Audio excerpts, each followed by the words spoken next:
להשתנות. אפשר להרוויח את העולם הזה ובגדול, לחיות חיים טובים ומושרים, גם בגשמיות, אבל עם ברכות.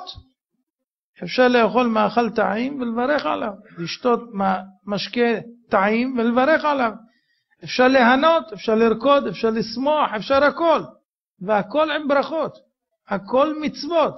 ואפשר מכל דבר, אפילו הגשמי ביותר, לעשות מצווה.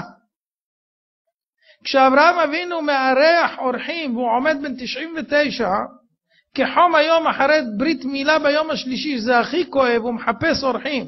והקדוש ברוך הוא בשביל להכניסו לאוהל בחזרה מוציא חמה מן ארתיקה, והוא לא נכנס, והוא רואה 3 ערביים שהם היו המלאכים שבאו אליו ונדמו לו כערביים, עובדי עבודה זרה. הוא מכניס אותם לביתו, הוא רץ אל הבקר, הוא שוחט, עושה הכל בשביל לעשות הכנסת אורחים, גומל חסדים. זה יהודי. מה הוא מאכיל אותם? 3 לשונות בחרדל. מכל שור הוא מוציא לשון. טוב, תיקח לשון אחת חלק ל3, היא גדולה. לא. גמילות חסדים ב100%. אתם יודעים מה היה באותה שעה? בשעה שבאו הערביים, הקדוש ברוך הוא היה איתו. וירא אליו השם באלוני ממרא, והוא פתח האוהל. וכשהוא רואה את הערביים, מה אומר לקדוש ברוך הוא?